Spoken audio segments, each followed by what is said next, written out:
Welcome back. आप देख रहे हैं एटी मनी बनो अपना फाइनेंस मिनिस्टर। मैं हूं आपके साथ कविता थपलियाल। अपना इंडिया कैशलेस की दिशा में तेजी से भाग रहा है। अब तो सरकार भी कैशलेस इंडिया की रेस को और तेज करने जा रही है। सरकार ने एक ऐसा प्लान तैयार किया है कि लोग यूपीआई पेमेंट की तरफ खींचे चले आएंगे और सिर्फ देश के लोग ही नहीं, दूसरे देशों में बैठे प्रवासी भारतीय भी अब भारत में यूपीआई पेमेंट कर सकेंगे। आखिर क्या है सरकार का ये प्लान? कैसे सात समंदर पार से एनआरआई कर पाएंगे यूपीआई पेमेंट? पेश है एक रिपोर्ट।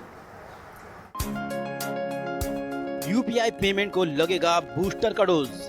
सरकार की ट्रांजैक्शन इंसेंटिव की वैक्सीन तैयार।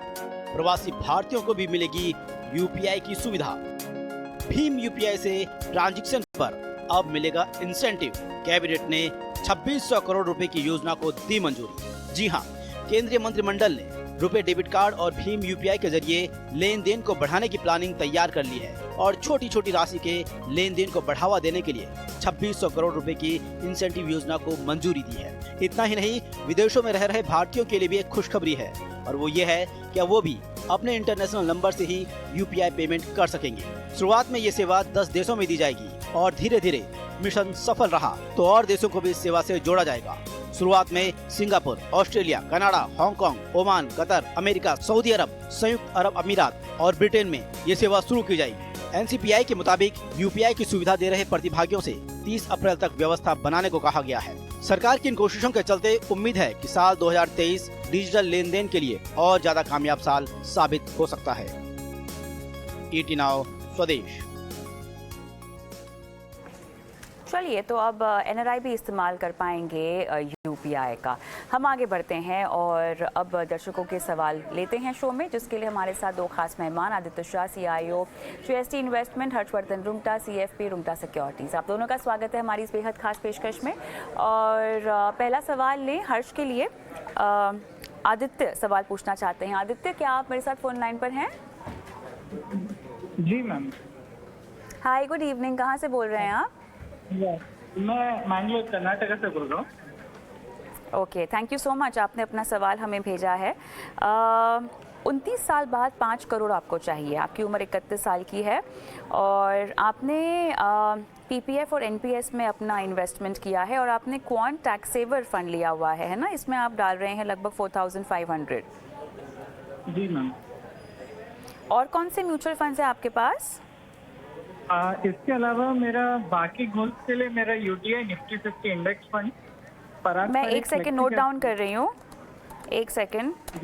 यूटीआई का निफ्टी 50 है। आपने उसकी डिटेल्स हमें दी नहीं है, तो अगर देते तो वो हमारे एक्सपर्ट के पास भी होती। बहरहाल अभी सुन सकते हैं। पराग पारिक का फ्लेक्सी कैप है। जी मैम। इसके अलावा उसके बाद मेरा निफ्टी 50 इंडेक्स फंड, एचडीएफसी जी, UTI Nifty 50 index fund, Parag Parikh flexi cap fund, Nippon India 150 mid cap 150 index fund. ये तीन। कितना इसमें निवेश कर रहे हैं? मैम इसमें 5000 पर मंथ ईच चल रहा है। 15,000 की एसआईपी चल रही है। हाँ जी ma'am, 5000 per month each. Alright, सो ये 15,000 की चल रही है। कब से? अभी 1 साल हो चुका है, सेकेंड ईयर अभी। ऑलराइट, 5 करोड़ का लक्ष्य है आपका 29 साल के बाद। ठीक है। ऑलराइट, सो हर्ष, कुछ डिटेल्स जो हमारे पास नहीं थी वो हमें मिल गई हैं। बताएं, 5 करोड़ के लिए निवेश को क्या और बढ़ाना होगा? जी हाँ कविता। आदित्य जी ने क्या कहा है कि उन्होंने अपनी क्वेरी में बताया कि उन्हें 29 इयर्स बाद इन्हें 5 करोड़ रुपए चाहिए और इस लक्ष्य के लिए इन्होंने 3 इन्वेस्टमेंट्स कर रखे हैं। एक है क्वांट टैक्स सेवर, जिसपे 4,500 रुपए जमा कर रहे हैं। पीपीएफ में सालाना 1 लाख और एनपीएस में सालाना 1 लाख। जो इनका बाकी पोर्टफोलियो है, जो अभी इन्होंने बताया, यूटीआई, पराग पारिक और निप्पॉन, ये बेसिकली कोई इनके अलग गोल्स के बारे में है। तो अगर हम इनका जो ये 29 साल बाद जो इन्हें 5 करोड़ चाहिए, अगर उसका ही खाली अगर कैलकुलेशन करें और मान लीजिए जो म्यूचुअल फंड में इक्विटी में इन्वेस्ट कर रखे हैं, उनका अनुमान हम लगाते हैं, हम एक्सपोलेट करते हैं कि भाई आगे जाके कितना रिटर्न होगा। सो अगर ये 14% आसपास इन्हें एसआईपी रिटर्न 29 ईयर्स के ऊपर मिलती है, अगर हम पीपीएफ पे 7% गिन के चल रहे हैं और एनपीएस में करीबन 10%, तो इनका जो कॉर्पस इकट्ठा होने होगा वो करीबन 4 करोड़ का होगा और इनका लक्ष्य है 5 करोड़। सो आदित्य जी, अगर आपको और थोड़ा बढ़ाना है यही इन्वेस्टमेंट में, मतलब ये जो आप कर रहे हैं क्वांट का है, पीपीएफ और एनपीएस है, अगर इसी को आपको एक्सेलरेट करना है तो एक सुझाव आपके लिए है मेरे पास कि आप पीपीएफ में जो सालाना 1 लाख रुपया लगा रहे हैं उसकी जगह आप कोई म्यूचुअल फंड इक्विटी स्कीम में लगाएं।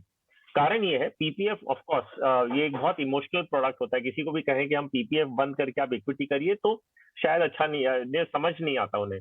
सो सिर्फ एक पॉइंट के लिए बता रहा हूँ मैं, PPF of course tax free return देता है, गारंटीड रिटर्न है, एब्सोल्युटली सिक्योर्ड है, लेकिन आप 29 ईयर्स के लिए कर रहे हैं, तो आपको ये समझना है कि वहां पे आपका जो ऑब्जेक्टिव होना चाहिए वो है वेल्थ मैक्सिमाइजेशन। जो भी रिटर्न आपको मिले उसे आप मैक्सिमाइज करने की कोशिश करें। और इक्विटी में अगर एसआईपी के जरिए आप 29 ईयर्स तक करते हैं, ये उम्मीद बनती है कि आपको पीपीएफ से ज्यादा रिटर्न मिलेगा। सो ये एक आपके पास विंडो है जहां पे आप अपना 4 करोड़ जो अभी इकट्ठा होने का अनुमान लगा रहे हैं उसका आप उसको 5 करोड़ कर सकते हैं। तो ये एक सजेशन आपके लिए है, जो आप इम्प्लीमेंट करें तो आपका लक्ष्य पूरा होगा। अगर आप पूरा कॉर्पस देखते हैं कि आप यहाँ पे जो इन्वेस्ट कर रहे हैं प्लस जो आपका यूटीआई, पराग पारेख और निप्पॉन की इन्वेस्टमेंट चल रही हैं, अगर वो सब कंबाइन करते हैं तो ऑफकोर्स आपका जो टारगेट है वो बहुत कंफर्टेबली पूरा हो जाएगा। आदित्य, कुछ पूछना चाहते हैं आप हर्ष को? मॉडरेट चॉइस चल रहा है उसमें, क्या मैं उसका एग्रेसिव चॉइस में एग्रेसिव ऑप्शन में चेंज कर सकता हूँ एनपीएस को?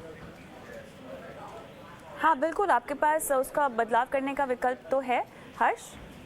यस, इनफैक्ट मैं ये समझ के चल रहा था कि आप अग्रेसिव ले रखें, उसी के लिए मैंने 10% का एक अनुमान लगाया कि अगर एनपीएस से आपको 10% तक का रिटर्न मिलता है तो ये आपका जो कॉर्पस हमने कैलकुलेशन किया, सो नेचुरली एनपीएस अगेन क्योंकि एक बहुत लॉन्ग टर्म प्रोडक्ट है, आप उसमें अग्रेसिव ऑप्शन में ही जाना चाहिए आपको। और अगर आप वो वाला अग्रेसिव ऑप्शन लेते भी हैं तो भी इक्विटी 100% नहीं है, उसमें लिमिट है कि आप 75% से ज्यादा इक्विटी एक्सपोजर ले ही नहीं सकते। सो यस, पहली बात तो एनपीएस को आप अग्रेसिव करिए, ये तो हम मान के ही चल रहे हैं।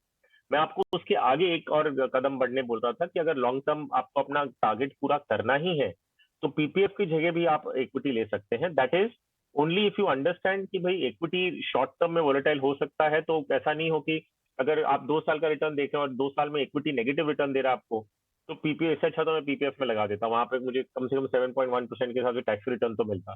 तो वैसे नहीं देखें, अगर आप उस चीज से मेच्योर्ड इनफ है मार्केट को समझने के लिए तो ही आप बदलाव करें, नहीं तो सेम सेटअप में आपको करीबन 4 करोड़ एस्टिमेशन तो है ही कि आपको मिल जाएगा। लेकिन हर्ष, मुझे आदित्य के बिहाफ पे ये सवाल पूछना है क्योंकि अभी ये काफ़ी यंग है और ये एनपीएस पे लगभग 1 लाख रुपए लगा रहे हैं।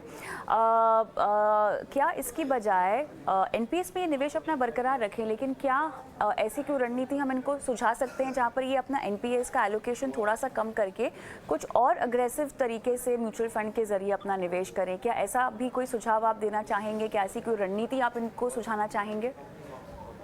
कर सकते हैं एनपीएस में। मुझे नहीं पता कि अगर ये कोई सरकारी कर्मचारी हैं जिनको इन्हें एनपीएस में कंट्रीब्यूशन करना ही है कि नहीं, बट यूजुअली देखा जाता है कि एनपीएस में जो इन्वेस्टमेंट करते हैं वो 50,000 की जो टैक्स लिमिट है सेक्शन 80 सीसीडी 1B में, उसका फायदा लेने के हिसाब से अक्सर लोग प्लान करते हैं। बाकी एक एन्युटी पॉलिसी के हिसाब से अगर कोई इन्वेस्ट करना चाहता है इतने लॉन्ग टर्म के लिए, तो उसमें एनपीएस में थोड़े रिस्ट्रिक्शन है कि आप मेच्योरिटी में पूरा पैसा नहीं निकाल सकते। आप जैसे मैंने कहा कि 75% मैक्सिमम है जो आप इक्विटी में एक्सपोजर ले सकते हैं। तो ऐसे काफी चीजें हैं जो थोड़ी रिस्ट्रिक्टिव हैं।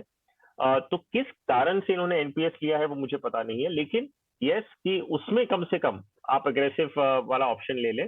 और यस, अगर आप एनपीएस में थोड़ा कम करते हैं और direct equity equity mutual fund में 100% इक्विटी में एक्सपोजर लेते हैं, थोड़ा उधर आपको मार्जिन और मिल जाता है। तो यस, थोड़े बदलाव करें तो आपका 5 करोड़ टारगेट पूरा हो जाएगा। आदित्य, कोई और क्लैरिटी? नहीं ma'am, thanks a lot, thank you. All the best आपके इन्वेस्टमेंट के लिए। आगे बढ़ेंगे, उमेश शर्मा क्या फोन लाइन पर हैं हमारे साथ? हाँ जी मैडम। उमेश जी नमस्कार, क्या हालचाल सर? नमस्कार मैडम। आपने HDFC gold, Nippon India index, CR का emerging equity, axis mid cap, UTI flexi cap आपने अपने पोर्टफोलियो में रखा हुआ है और 2022 से ही आप निवेश कर रहे हैं। और नया घर लेना है, नई गाड़ी लेनी है, लग्जरियस लाइफस्टाइल का लक्ष्य है आपका। होम लोन की भी EMI आपकी चल रही है सर, है ना? जी मैडम। तो आपने हमें इन्वेस्टमेंट की राशि बता दी, फंड्स बता दिए, लेकिन कुछ कॉर्पस इकट्ठा करने को लेकर कोई रोड मैप है, कोई प्लान बनाया है? कितने साल में कितना इकट्ठा करना है कि बस आपको अंदाज़ा है कि घर लेना है, गाड़ी लेनी है और अच्छी लाइफस्टाइल के लिए बस वेल्थ क्रिएशन, कुछ आका है ऐसा अपने लिए? अभी एज ऑफ नाउ तो अभी कॉर्पस बढ़ रहा है, मतलब इंक्रीज हो रहा है corpus, but the thing is कि अभी मेरा गोल यही है कि आगे एक रिटायरमेंट के हिसाब से भी सोचा है मैंने, और आगे जैसे मतलब मेरे मैरिज का कुछ होता है फाइनल, तो फिर वो उसके लिए भी आगे प्लान करना है, मतलब मैं प्लान कर रहा हूँ आगे के हिसाब से। तो गोल मेरा यही है कि घर भी हो जाए एक अच्छा, बिफोर रिटायरमेंट एक अच्छा घर हो जाए मेरा। एक प्लान है गाड़ी और बाकी सभी चीज़ों का भी मेरा प्लान किया हुआ है। तो उस हिसाब से मैं सोच रहा हूँ कि ये जो मैंने फंड्स लिए हैं वो फंड्स मुझे कंटिन्यू करना है, बिकॉज अभी ये साल भर ही हुआ है अभी। तो I just need to know कि ये कंटिन्यू करना है फंड्स के कुछ मॉडिफिकेशन चाहिए इसमें। तो मुझे उसके लिए जानना होगा कि आपने जो लक्ष्य मुझे अभी बताए हैं उसको कोई आपने ड्यूरेशन उसको दी है? जैसे कि आपने कहा शादी हो सकती है आपकी, तो वो शादी कितने सालों में आप सोच रहे हैं? 2 साल, 3 साल, 5 साल? साल 2 साल के अंदर। साल 2 साल, तो ये आपका एक गोल हो गया शॉर्ट टर्म का, है ना? कितना खर्चा इस पर आप इकट्ठा करना चाहते हैं? कितना कॉर्पस आपको चाहिए होगा? तकरीबन 4-5 लाख। चलिए 5 लाख रुपए। उसके बाद आपने कहा एक गाड़ी का लक्ष्य है, और घर तो आपने कहा कि रिटायरमेंट से पहले हो जाए, तो वो थोड़ा सा लॉन्ग टर्म हो सकता है, हालांकि उसके लिए निवेश आपको करना होगा। गाड़ी कितने सालों के बाद खरीदनी है आपने, और गाड़ी कितने तक की खरीदनी है? 10 साल में खरीदनी है। और उसके लिए कितना आपने अमाउंट सोचा हुआ है? उसके लिए भी तकरीबन 10 लाख तक। तकरीबन 10 लाख रुपए। तो अब ये कुछ एक खाका तैयार हो गया आपके फाइनेंशियल प्लान का, है ना? अब इसके इस लक्ष्यों को ध्यान में रखते हुए हम आपको बताते हैं कि आपने जो फंड्स चुने हैं और जो आपने निवेश राशि निर्धारित की है वो पर्याप्त है या नहीं। आदित्य। मैम, सबसे पहले तो 2-3 चीजें इन्वेस्टर को क्लियर करनी चाहिए। अगर उनका लोन लायबिलिटी घर का लोन नहीं है, तो वो किस चीज का लोन लायबिलिटी उनके ऊपर है, और अगर उनके पास ऑलरेडी एक घर है तो बहुत प्रूडेंट नहीं होगा घर में इन्वेस्ट करना एक और बार, क्योंकि ज्यादातर घर एक बहुत बड़ी इन्वेस्टमेंट होती आदित्य, है। इनका होम लोन है, होम लोन हालांकि कितने का है? कितना आप EMI दे रहे हैं उमेश? होम लोन है 25 लाख का। ठीक है, तो कितना दे रहे हैं आप हर महीना? हर महीना 18,000 रुपये। 18,000 और 15,000 की आपकी यहाँ SIP चल रही है। बताएं आदित्य। ठीक है मैम, तो अगर घर इन्वेस्टर के पास होम लोन की तरह से घर एक ऑलरेडी है, तो इन्वेस्टर को इवैल्यूएट करना चाहिए कि उनको एक और बार घर में इन्वेस्ट करना चाहिए या नहीं करना चाहिए, क्योंकि रियल एस्टेट एक चंकी इन्वेस्टमेंट होती है और इन्वेस्टर का 50-60-70% रियल एस्टेट में ही चला जाता है। तो मेरे हिसाब से उनके गोल्स में से उनको एक और घर नहीं लेना चाहिए और रिटायरमेंट के लिए प्लानिंग करनी चाहिए। जैसे कि आपने करेक्टली कहा, इन्वेस्टर के गोल्स और इन्वेस्टर के टाइम होराइजन कंप्लीटली इन्वेस्टर ने शॉर्टलिस्ट नहीं किए हैं, तो उसको इन्वेस्टर अगर शॉर्टलिस्ट करेंगे तो बेटर रहेगा। अब आए इन्वेस्टर के यहाँ पर आदित्य, यहाँ पर मुझे बस ये कहना है कि अगर हम इनके फिलहाल घर के लक्ष्य को, क्योंकि वो कह रहे हैं कि रिटायरमेंट के पहले एक और घर हो सकता है कि वो खरीदना चाहें, तो उसकी प्लानिंग हम अगर बाद में भी करें, जो शॉर्ट टर्म गोल है शादी का और गाड़ी का, इसके लिए बताइए फिलहाल कितना ये कर पाएंगे? मैम, तो जैसे कि इन्वेस्टर के अभी फंड्स हैं और इन्वेस्टर के ऊपर एक लोन लायबिलिटी भी है, तो मेरे हिसाब से इन्वेस्टर का रिस्क प्रोफाइल जो है वो कम हो जाता है, क्योंकि उनके ऊपर लोन लायबिलिटी है, और दूसरी बात उनके जो गोल्स हैं वो शॉर्ट टर्मिश नेचर है। तो मैंने उसी हिसाब से 4 फंड्स को चूज किया है। इन्वेस्टर ने अपने पोर्टफोलियो में गोल्ड भी रखा है, तो मैंने गोल्ड के फंड को भी इंक्लूड किया है। तो 4 फंड इस तरीके से रहेंगे: निपॉन इंडिया इंडेक्स फंड जो कि उनके पास ऑलरेडी है, HDFC गोल्ड फंड जो कि उनके पास ऑलरेडी है, पराग पारेख फ्लेक्सी कैप फंड, और UTI निफ्टी नेक्स्ट 50 फंड। यहाँ पे मैंने रिस्क को कंट्रोल करने की कोशिश की है, क्योंकि इन्वेस्टर के पास टाइम होराइजन उतना लंबा नहीं है, शॉर्ट टर्म गोल्स है। इन फंड्स में अगर डिसिप्लिन और कंसिस्टेंट वे में अपने SIP को 4 फंड्स में इक्वली स्प्लिट कर देंगे इन्वेस्टर, तो बेटर रहेगा। हाउएवर, इन्वेस्टर को इन शॉर्ट टर्म गोल्स के बाद घर के गोल को इवैल्यूएट करना चाहिए, और रिटायरमेंट के गोल को ज्यादा प्रेफरेंस देनी चाहिए घर के गोल से। उमेश, आपको कोई सवाल पूछना है आदित्य को? हाँ, घर का तो ऐसा है कि घर अभी मैं ले रहा हूँ, मेरा खुद का प्राइमरी हाउस नहीं है, मैं रेंट पे रह रहा हूँ अभी। तो घर तो मेरे लिए प्राइमरी सोर्स रिक्वायरमेंट है मेरा बिफोर मैरिज। तो आई डोंट थिंक सो कि मेरे लिए वो जरूरी नहीं है, वो जरूरी है मेरे लिए। अगर आप रेंट पे रह रहे हैं तो ये जो लोन लायबिलिटी घर की है वो कौन से घर की? Sorry, hello. जी, अभी जो आपने होम लोन चुका रहे हैं वो किस घर का चुका रहे हैं? वो अभी जहाँ चुका रहा हूँ वो अभी पोजीशन के नियर बाय है, अभी पूरी तरह से नहीं हुआ है। तो एक घर तो आपने अभी ये मतलब लिया हुआ है ना, जो तैयार हो रहा है? हाँ, मतलब एक जहाँ रह रहा हूँ वो रेंट पे है, बट अभी जो मैं जाऊँगा, जहाँ पे शिफ्ट होऊंगा मैं, वो अभी पोजीशन के नियर बाय है, तो उसकी EMI चल रही है। बिल्कुल। और उसके बाद जो आप घर खरीदेंगे वो बाद में होगा? वो आगे की बात है, वो अभी तो मैं वो आगे की बात है। हाँ, जाऊँगा उसके हिसाब से। अभी आगे के हिसाब से मैं प्लान कर रहा हूँ कि और एक हो तो जाए। अब आपका सवाल क्या है उमेश? अब आपका सवाल क्या है? सॉरी, अब आप कोई सवाल और पूछना चाहते हैं? नहीं, फंड्स में अगर वापस बता दे कौन कौन से फंड्स में चेंज करना है तो मैं एक बार वापस नोट डाउन कर दूं। हमने नहीं तो हमारा जो शो है वो YouTube पर जाता है। आप 89 स्वदेश के चैनल के YouTube पर जाइए और ये शो वहाँ पर अपलोड होता है, वहाँ पर आपको फंड्स के नाम मिल जाएंगे। All the best. आगे बढ़ते हैं। संजीत मानना हमारे दर्शक हमारे साथ फोन लाइन पर हैं। नमस्कार। नमस्कार, good evening ma'am. Sanjeet good evening, कैसे हैं आप? जी, बहुत बहुत अच्छा लगा आपने सवाल भेजा अपना। बताइए सर, आपके फंड्स के नाम मेरे पास हैं। ICICI प्रो का ट्रांसपोर्ट लॉजिस्टिक्स है, निफ्टी 50 इंडेक्स है, एक्सिस का स्मॉल कैप है, पराग पारिक का flexi cap, PGIM India mid cap opportunity, Mirae asset का लार्ज कैप भी आपके पास है ना? और लास्ट 1 ईयर से 20,000 लमसम कर रहा हूँ, बट एक्चुअली लमसम का रीजन ये है, एक्चुअली मेरा पर मंथ इनकम आता है एक ना, बट फिक्स टाइम पर नहीं आते। और मैं ऑलरेडी हाँ, ये थोड़ा मेरा थिंक है, मैं जिस दिन मार्केट लो दिखता हूँ तो उसी दिन डालते रहता हूँ, वो हाई के लो हो या लो के लो। तो उसी हिसाब से मैंने 20,000 पर मंथ डालता हूँ। और मेरे पास एक स्मॉल केस है तेजी मंडी करके, उसमें मैंने 10,000 पर मंथ इन्वेस्ट करता हूँ। तो मेरा लक्ष्य ये है, नेक्स्ट 15 ईयर्स में मुझे 50 लाख चाइल्ड एजुकेशन के, हायर एजुकेशन के लिए चाहिए। एंड आफ्टर 20 ईयर्स मुझे 1.5 करोड़ का लक्ष्य रिटायरमेंट प्लान। ओके, हर्ष। वेल संजीत जी, आपका जो प्लान है, जो आपके टारगेट्स हैं और जितना आप अमाउंट हर महीने का इन्वेस्ट कर रहे हैं, उससे आपका जो लक्ष्य है वो पूरा हो जाएगा। आपका जो 50 लाख का लक्ष्य है कि 15 साल बाद आपको 50 लाख और 20 साल बाद 1.5 करोड़ रुपए चाहिए, ये इकट्ठा हो जाएगा जो आपका इन्वेस्टमेंट हो रहा है उससे। अब सिर्फ है जो आपका पोर्टफोलियो आपने बना रखा है म्यूचुअल फंड का पर्टिकुलरली, उसमें थोड़ा आप कंसोलिडेट कर सकते हैं, क्योंकि अभी जो आपके पास 8 स्कीम है उतनी जरूरत नहीं है, बहुत डुप्लीकेशन होता है। और फिर इतनी स्कीम्स को ट्रैक करना, इतनी स्कीम, कुछ भी बदलाव होता है, जैसे बैंक अकाउंट आपको अपडेट करना है तो सबके सब आपको फोलियोस में करेक्शंस करने होंगे, अपडेट करना होगा। तो यही पोर्टफोलियो का डाइवर्सिफिकेशन का जो आपका ऑब्जेक्टिव है वो पूरा करते हुए हम 4 स्कीम्स जो भी लेंगे ना, तो आपका काम पूरा हो जाएगा।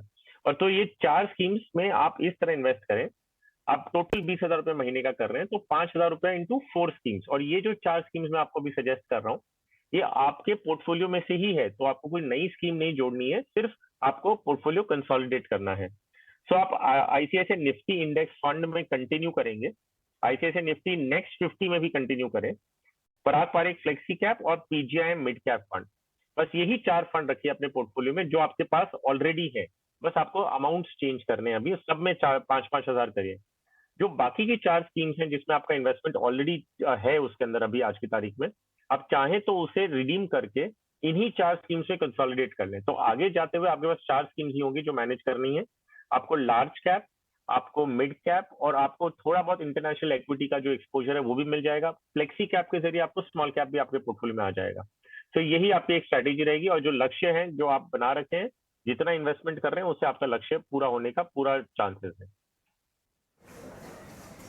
ऑलराइट, चलिए, उम्मीद करते हैं कि आपको सलाह समझ में आ गई हो। संजीत जी कुछ पूछना चाहते हैं हर्ष को? जी, मुझे ये पूछना था, मैं जो ये लमसम टाइप का कर रहा हूँ तो मुझे इसमें कोई प्रॉब्लम नहीं, मतलब ये कोई लॉसेस मेरा हो रहे इस टाइप का कुछ प्रॉब्लम नहीं है ना? एक्चुअली मैं SIP नहीं करता हूँ किसी में, बट पर मंथ मैं कंटिन्यू करता हूँ क्योंकि मुझे मेरा इनकम फिक्स टाइम पर नहीं आता। ठीक है, एज लॉन्ग एज आप हर महीने निर्धारित करें कि आप पैसे डाल रहे हैं, तब तक हर्ष कोई दिक्कत की बात नहीं होगी। या एब्सोल्युटली। तो SIP जब आप रजिस्टर करते हैं उसका मकसद ये होता है कि भाई फिर इसके बाद में आपको अपनी तरफ से कुछ नहीं करना है मैन्युअली, आपको ऑटो डेबिट आपके बैंक अकाउंट से होते रहेगा, लेकिन हो वही रहा है कि हर महीने एक अमाउंट आपके अकाउंट से डेबिट हो जाता है। यहाँ पे फर्क सिर्फ इतना है, और एक्चुअली आपने बहुत अच्छा काम किया कि आपकी इनकम आने की डेट फिक्स नहीं है, लेकिन आपका इन्वेस्टमेंट जब आपके पास पैसे आते हैं आप करते हैं। So it's a very good thing. सिर्फ एक चीज से मैं थोड़ा सहमत नहीं हूँ, लेकिन वो डिस्कशन में जाना नहीं है मुझे, कि आप मार्केट को टाइम करने की कोशिश करते हैं, मार्केट का जब गिर जाता है तब ले लेते हैं। यकीन मानिए मुझे भी नहीं पता या किसी को नहीं पता होता कि मार्केट का महीने का लो कौन सा होने वाला है। सो आप अभी तक करते आ रहे हैं, बहुत अच्छी बात है, लेकिन इतनी भी अगर स्ट्रेस आप अपने से हटा लें तो बेटर होगा कि आपकी जब इनकम आती है उसी दिन आप लगा दें पैसे, तो भी कोई ज्यादा फर्क आपको 15-20 साल बाद नहीं पड़ेगा। बाकी आप अगर कर रहे हैं और कर सकते हैं तो बहुत अच्छी बात है, करते रहिए, लेकिन अपना इन्वेस्टमेंट मत रोकिएगा। That's all. All the best Sanjit ji आपके इन्वेस्टमेंट के लिए। और भी दर्शक हैं जिनके सवाल हमें शो में शामिल करने हैं, लेकिन चलिए जल्दी से एक बार रुक कर लेते हैं निवेश के गुरु मंत्र की ओर।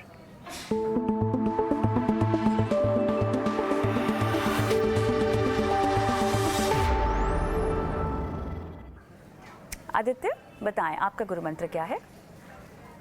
आज मैं एक इन्वेस्टमेंट प्रोडक्ट लेके आया हूँ। जैसे कि हमने देखा कि घर में जब इन्वेस्ट किया जाता है तो एक बहुत बड़ी चंकी इन्वेस्टमेंट हो जाती है और लोगों को उस पे लोन लेना पड़ता है और 60-70% आपका उसी में इन्वेस्ट हो जाता है। तो इसका एक और तरीका है real estate investment trust. Real estate investment trust एक म्यूचुअल फंड की तरह होता है, जहाँ पे अनेक इन्वेस्टरों के पैसों को पूल किया जाता है म्यूचुअल फंड की तरह और उसको रियल एस्टेट में इन्वेस्ट किया जाता है। यहाँ पे डिविडेंड यील्ड जो होती है वो 5 से 6% के आसपास की मिल जाती है और जो कैपिटल एप्रिसिएशन होता है वो रियल एस्टेट का भी मिल जाता है। इसमें फायदा ये होता है, रियल एस्टेट जैसी बड़ी इन्वेस्टमेंट नहीं होती है। आप छोटी-छोटी किस्त में लेके 100, 200, 300, 1000, 2000 रुपए भी इन्वेस्ट कर सकते हैं। धीरे-धीरे करके आप अपने कॉर्पस को डेवलप कर सकते हैं। आपको रियल एस्टेट का रिटर्न मिल जाएगा और आपको जब भी विड्रॉ करना हो यहाँ से आप विड्रॉ कर सकते हैं। तो रियल एस्टेट को अच्छी तरीके से proxy play mutual fund route के through real estate investment trust के साथ आप प्ले कर सकते हैं। हर्ष? वेल कविता, हमने ना 2023 में जब कदम रखा है तो लोगों को ये अभी तक है कि 2022 का जो सब वॉलेटिलिटी है, अनसर्टेनिटी है, वो वैसे का वैसा कैरी फॉरवर्ड होकर 23 में आया है। तो अभी भी क्लैरिटी नहीं है। कई बोलते हैं कि इंडियन मार्केट ओवर वैल्यूड है, एक्सेट्रा एक्सेट्रा। तो मार्केट का क्या रुख रहेगा? सो क्या मैं इक्विटी से अपना एलोकेशन कम कर दूं? सो इनफैक्ट मेरा सजेशन यही है कि अगर आपको ऐसा दिख रहा है और आपको ऐसा लगता है कि ग्लोबल मार्केट्स में बहुत वॉलेटिलिटी है, रिसेशन की बातें हो रही हैं, इसका असर हमारे मार्केट्स में आएगा कि नहीं आएगा, तो यस आएगा। पहली बात, कितना आएगा वो हमें पता नहीं। सो आप और आपके अगर लक्ष्य लॉन्ग टर्म के हैं तो आप अपना इक्विटी एलोकेशन कम ना करें। आप ये काम करें कि लार्ज कैप, मिड कैप और स्मॉल कैप को थोड़ा समझ लें। अगर मार्केट में वॉलेटिलिटी है तो लार्ज कैप पे सबसे कम असर आएगा, मिड कैप पे थोड़ा ज्यादा आएगा और स्मॉल कैप पे सबसे ज्यादा आएगा। तो आपको करना क्या है कि आप अपना एलोकेशन लार्ज कैप की तरफ बढ़ा लें। तो आप क्या कर रहे हैं, इक्विटी से निकल नहीं रहे लेकिन थोड़ा कंजर्वेटिव अप्रोच ले रहे हैं। तो अपना पोर्टफोलियो को एलोकेशन, जो मार्केट सेगमेंटेशन है वो एलोकेशन चेंज करिए, ना कि एसेट एलोकेशन चेंज करिए कि इक्विटी से निकल के डेट में चले जाए। सिर्फ ध्यान रखिएगा कि अगर मार्केट गिरता है तो स्मॉल कैप पे सबसे ज्यादा असर आएगा। तो आपको अगर वो चीज से अपने आप को प्रोटेक्ट करना है तो लार्ज कैप की तरफ अपना एलोकेशन थोड़ा बढ़ा दें। ऑलराइट, चलिए अब झटपट आखिरी कॉलर की ओर, आखिरी दर्शक की ओर हम बढ़ते हैं और तुषार खिलारे हमारे साथ फोन लाइन पर हैं। तुषार नमस्कार, धन्यवाद अपना सवाल आपने भेजा। यूटीआई फ्लेक्सी कैप और करोड़ों रुपए का ब्लू चिप आपके पास है। ये आप 2 फंड में 2000 रुपये डाल रहे हैं, 10 साल के लिए आपको डालना है। निवेश आप बढ़ाना चाहते हैं 6000 तक। आदित्य बताएं। मैम मैंने पहले भी कहा है कि लार्ज कैप, अगर आप लार्ज कैप फंड्स में इन्वेस्ट कर रहे हैं तो वहां पे एक्टिव फंड्स में बिल्कुल जाने की जरूरत नहीं है। वहां पे पैसिव फंड्स बिल्कुल लीजिए क्योंकि 70 से 80% अंडर परफॉर्मेंस रहता है लार्ज कैप फंड्स का। तो इन्वेस्टर को 2 फंड्स में अगर इन्वेस्ट करना है, फ्लेक्सी कैप फंड के साथ कंटिन्यू रह सकते हैं, पर दूसरा फंड वो UTI Nifty next 50 fund choose कर सकते हैं जो कि एक पैसिव फंड है। यहाँ पे अंडर परफॉर्मेंस के जो चांसेस है वो बहुत कम रहते हैं। तो इन दोनों फंड्स में अपनी एसआईपी को इक्वली स्प्लिट कर देंगे। इन्वेस्टर ने कोई गोल तो नहीं बताया, तो इन दोनों फंड में इक्वली एसआईपी को स्प्लिट करके कंसिस्टेंट वे में अगर आप इन्वेस्ट करेंगे तो आपके जो भी गोल है वहां पे आप आराम से कर पाएंगे। तुषार, कोई सवाल पूछना चाहते हैं आप आदित्य से? Yes madam. जी पूछिए। हाँ तुषार, ये मैंने जो इन्वेस्टमेंट ये किया हुआ है तो वो राइट है और रॉन्ग है मैडम? हाँ वही आदित्य आपको जवाब दे रहे थे। UTI flexi cap, UTI next 50 आपको रेकमेंड किया हुआ है और थोड़ा सा और डाइवर्सिफाई करने की सलाह दी जा रही है। कोई और अगर कैटेगरी का फंड इनको अपने पोर्टफोलियो में शामिल करना हो आदित्य, क्योंकि 6000 तक अपने इन्वेस्टमेंट को बढ़ाना चाहते हैं, कौन सा होगा? मैम फ्लेक्सी कैप फंड में, वो फ्लेक्सी कैप फंड में और भी एक फंड ले सकते हैं, जैसे कि पराग पारेख का फ्लेक्सी कैप फंड या फिर कैनरा रोबेको का फ्लेक्सी कैप फंड ले सकते हैं। और फ्लेक्सी कैप फंड और लार्ज कैपिश फंड्स के अंदर वो ज्यादा जाएंगे तो बेटर।